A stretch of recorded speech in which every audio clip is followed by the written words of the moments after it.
नमस्कार दोस्तों, स्वागत है आपके अपने YouTube चैनल पर। और आज हिंदी व्याकरण या हिंदी भाषा के बारे में बात करेंगे। तो चलिए शुरू करते हैं आज का ये सेशन। और हिंदी भाषा और व्याकरण, इसके सामान्य परिचय के बारे में बात करेंगे। हिंदी भाषा की उत्पत्ति कब हुई थी उसके बारे में बात करेंगे। हिंदी भाषा की किस भाषा से बनी है, किस प्रकार का सारा स्टेप या प्रोसेस रहा, उसके बारे में बात करेंगे।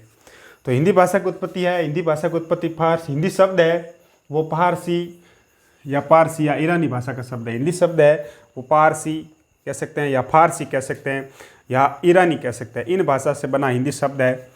और उसके बाद देखो सबसे प्राचीन भाषा है हमारी संस्कृत भाषा। संस्कृत भाषा है वो सबसे प्राचीन भाषा है। संस्कृत भाषा है वो 1500 लेकर 1500 से 500 ईसा पूर्व तक रही थी। संस्कृत भाषा का प्रभाव है वो 1500 से लेकर के 500 ईसा पूर्व तक रहा था। और उसके बाद के अंदर संस्कृत भाषा है दो प्रकार की, एक तो वैदिक संस्कृत है और एक लौकिक संस्कृत है। तो वैदिक संस्कृत है जो 1500 से लेकर के 1000 ईसा पूर्व तक रही थी, जिसके अंदर चारों वेद लिखे गए। और फिर लौकिक संस्कृत है ये 1000 से लेकर के 500 ईसा पूर्व तक रही थी। उसके बाद संस्कृत भाषा से अपभ्रंश होकर के संस्कृत भाषा से बनी थी पाली भाषा।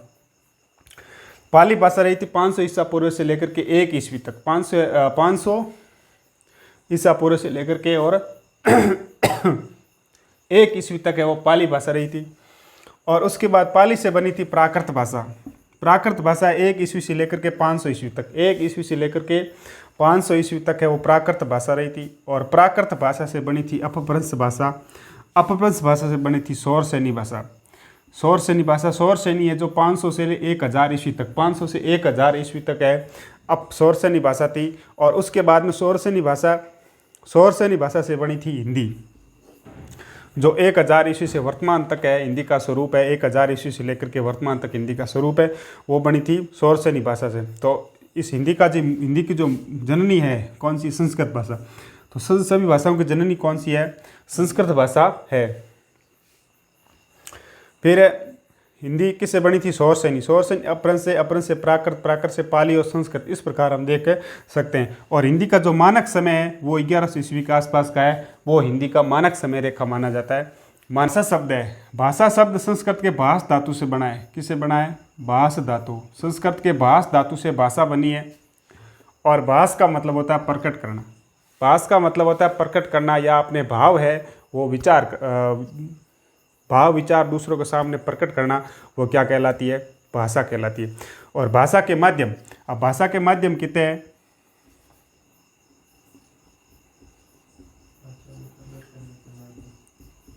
भाषा के माध्यम, अब भाषा प्रकट करने के माध्यम कितने? एक तो हो जाएगा आपके कौन सी भाषा हो जाएगी? जिसे बोलना है। दूसरा हो जाएगा आपके लिखना। और तीसरा हो जाएगा संकेत। तो भाषा के प्रकट करने का माध्यम कितने हैं? 3 है। एक तो बोलना, जो हम मौखिक बोल करके किसी के सामने अपने भाव प्रकट करते हैं। दूसरा होता है जो हम अपना विचार है वो किसी के सामने है जो लिख करके प्रकट करते हैं, वो होती है लिखित भाषा। और एक होता है संकेत। तीसरा माध्यम होता है हमारा संकेत, यानी इशारों के अंदर है हमारी बात सामने तक पहुंचा सकते हैं। तो ये होता है बोलना सरल होता है। भाषा का जो माध्यम है वो बोलना सरल होता है, सबसे सरल होता है बोलना। और उसके बाद में लिखना है। लिखना वो सरल और दोनों कठिन होता है। सरल भी होता है और कठिन भी होता है। लिखना सरल और कठिन भी होता है। और संकेत है वो भाषा का माध्यम है, सबसे कठिन माना गया। सबसे कठिन भाषा का सबसे कठिन माध्यम कौन सा है? सांकेतिक भाषा। अब देखो भाषा कौशल कितने हैं? सुनना, लिखना, बोलना और पढ़ना। भाषा के 4 कौशल है। पहले सुना जाता है, फिर लिखा जाता है, फिर बोला जाता है और फिर पढ़ा जाता है। इस प्रकार भाषा के कौशल कितने हैं? 3 भाषा के कौशल है। और उसके बाद वर्तमान के अंदर 22 भाषाओं को 8वीं अनुसूची के अंदर स्थान प्राप्त है। वर्तमान में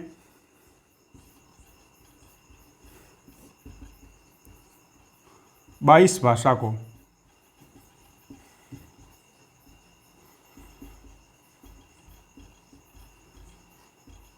8वीं अनुसूची। वर्तमान के अंदर 22 भाषा है। 22 भाषा है वो 8वीं अनुसूची में सम्मिलित है, 8वीं अनुसूची के अंदर सम्मिलित है 22 भाषा। 21वां संविधान संशोधन हुआ था, 21वां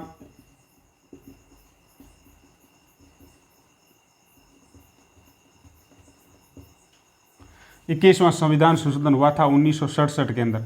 21वां संविधान संशोधन है वो 1967 के अंदर हुआ था और यहाँ पर 15 नंबर भाषा है वो सिंधी भाषा को जोड़ा गया था। सिंधी भाषा है उसको 15 नंबर भाषा 8वीं अनुसूची के अंदर जोड़ा गया था।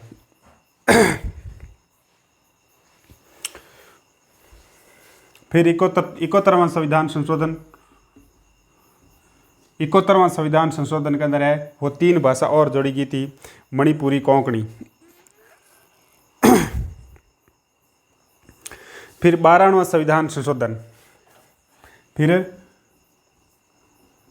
12वां संविधान संशोधन हुआ था। 12वां संविधान संशोधन के अंदर है वो था 2003 के अंदर। 12वां संविधान संशोधन है वो 2003 के अंदर हुआ था और इसके अंदर भाषा जोड़ी गई थी, एक तो डोगरी, एक संथाली, एक मैथिली और एक बोडो।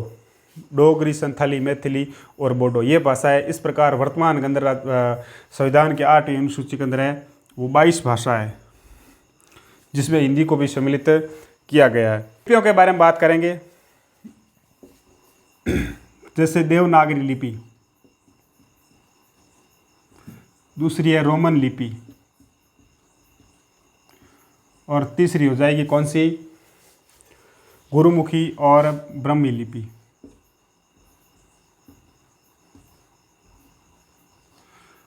देवनागरी लिपि, रोमन लिपि, गुरुमुखी लिपि और हो जाएगी आपके फारसी लिपि।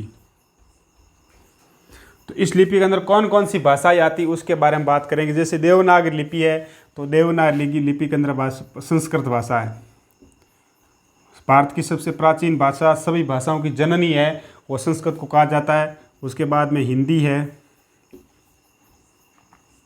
हिंदी, मराठी, नेपाली, ये सब किसे देवनागरी भाषा के अंदर आती है। रोमन लिपि है, रोमन लिपि के अंदर अंग्रेज हो गए, फ्रेंच, जर्मन, स्पेनिश, पोलिश, ये सब कौन सी है, इसमें आ जाएगी रोमन भाषा के अंदर।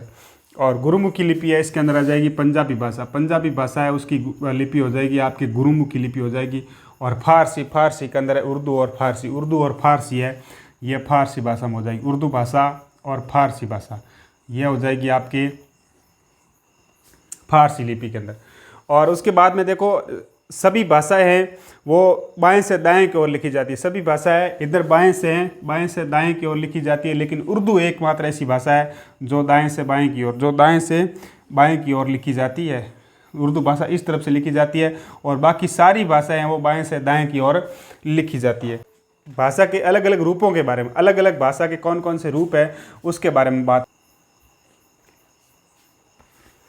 अब भाषा के अलग अलग रूप के बारे में बात करेंगे। सबसे पहले देख सकते हैं आप कि बोली क्या होती है। एक क्षेत्र विशेष के अंदर विचार अभिव्यक्ति का जो माध्यम होता है, किसी यानी विशेष क्षेत्र के अंदर, छोटे से क्षेत्र के अंदर बोली जाती है, उसे क्या कहा जाता है, बोली। जैसे बघेली, बुंदेलखंडी, छत्तीसगढ़ी, ये सब क्या है, बोलियाँ हैं। और उसके बाद में उपबोली क्या होती है, एकाधिक बोलियाँ, एक से अधिक जो बोलियाँ मिल करके और बहुत बड़े क्षेत्र के अंदर है वो बोली जाती है, उसे बोले उपबोली कहा जाता है। और उसके बाद देखो भाषा, एकाधिक उपभाषा मिल करके भाषा का निर्माण करती है। एकाधिक जो उपभाषाएं हैं वो एक काफ़ी बड़े क्षेत्र के अंदर बोली जाती है, उन्हें क्या कहा जाता है, भाषा कहा जाता है। और उसके बाद देखो राजभाषा किसी राज्य विशेष में सरकारी कामकाज हेतु जिस भाषा का प्रयोग किया जाता है उसे राजभाषा कहता है। यानी जिस राज्य के अंदर सरकारी कामकाज के अंदर जिस भाषा का प्रयोग किया जाता है उन्हें राज्य भाषा कहा जाता है। और जैसे भारत है तो भारत की राजभाषा हिंदी है, भारत की राजभाषा है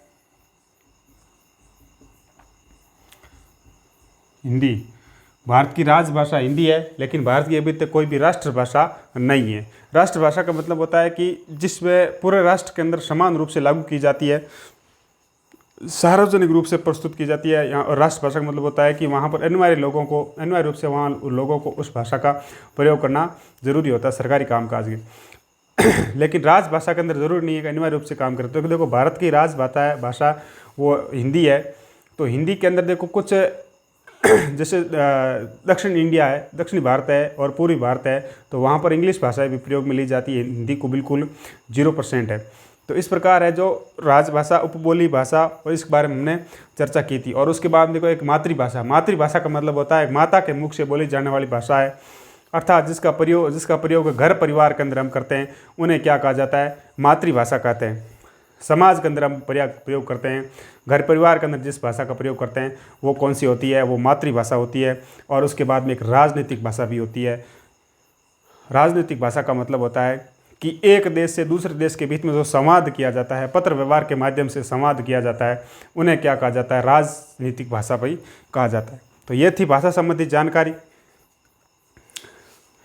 अब हम अगला टॉपिक शुरू करते हैं और जिसका नाम है व्याकरण। तो व्याकरण शुरू कर रहे हैं अभी। देखो व्याकरण शब्द किससे मिला? वी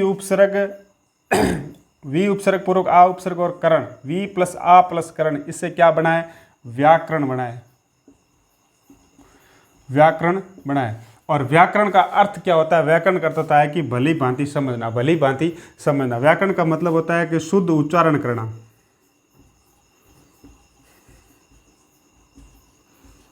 शुद्ध उच्चारण,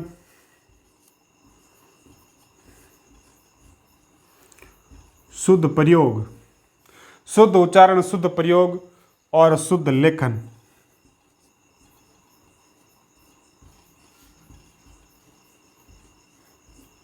शुद्ध उच्चारण, शुद्ध प्रयोग और शुद्ध लेखन, यह व्याकरण होता है। अगर व्याकरण को हम अच्छी तरह समझ सकते हैं तो किसी भी भाषा की व्याकरण समझने के बाद उस भाषा को शुद्ध रूप से उच्चारण कर सकते हैं, शुद्ध रूप से उसका लेखन कर सकते हैं और शुद्ध रूप से उसका क्या कर सकते हैं? प्रयोग भी शुद्ध रूप से कर सकते हैं। तो व्याकरण को हम 3 भागों के अंदर बांटेंगे। पहला होता है वर्ण विचार। व्याकरण को 3 भागों में बांटेंगे। व्याकरण के कितने भाग होते हैं? व्याकरण के 3 भाग होते हैं। एक पहला होता है वर्ण विचार, दूसरा होता है शब्द विचार और तीसरा होता है वाक्य विचार।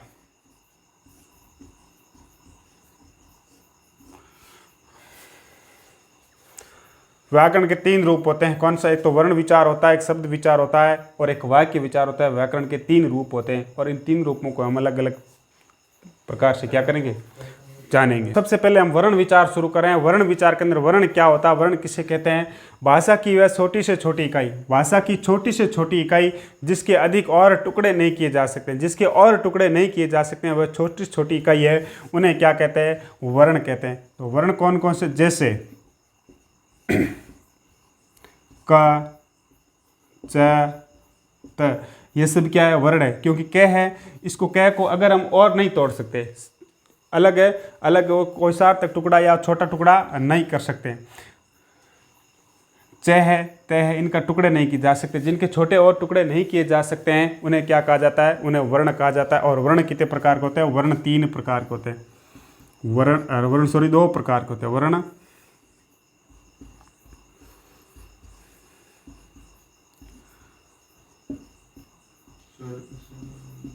वर्ण 2 प्रकार के होते हैं। वर्ण कितने प्रकार के होते हैं? वर्ण 2 प्रकार के होते हैं। पहला होता है स्वर और दूसरा होता है व्यंजन।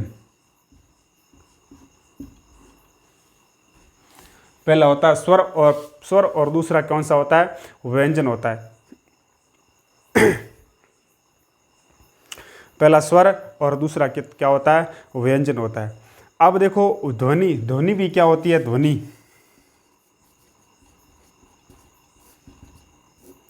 ध्वनि क्या होती है? मौखिक रूप से भाषा की सबसे छोटी इकाई ध्वनि होती है। मौखिक रूप से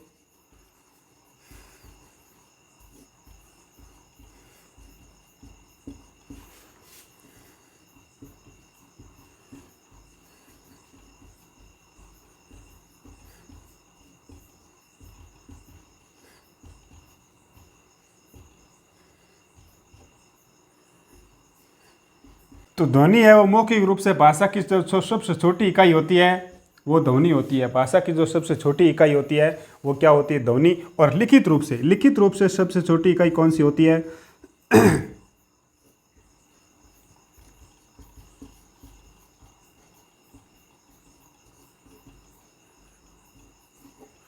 लिखित रूप से सबसे छोटी इकाई होती है वर्ण। लिखित रूप से सबसे छोटी इकाई कौन सी होती है? वर्ण होती है। और मौखिक रूप से है वो सबसे छोटी इकाई होती है भाषा। तो ये आपको ध्यान रखना है। प्रश्न किसी भी प्रकार प्रश्न इस प्रकार आ जाए कि मौखिक रूप से भाषा की सबसे छोटी इकाई कौन सी होती है, तो वो होती है ध्वनि होती है। और लिखित रूप से सबसे छोटी इकाई कौन सी होती है? वर्ण होती है। तो आज के लिए वीडियो में इतना ही, और कल स्वर और व्यंजन और आगे व्याकरण के बारे में हम चर्चा करेंगे। थैंक यू, धन्यवाद। जय हिंद, जय भारत।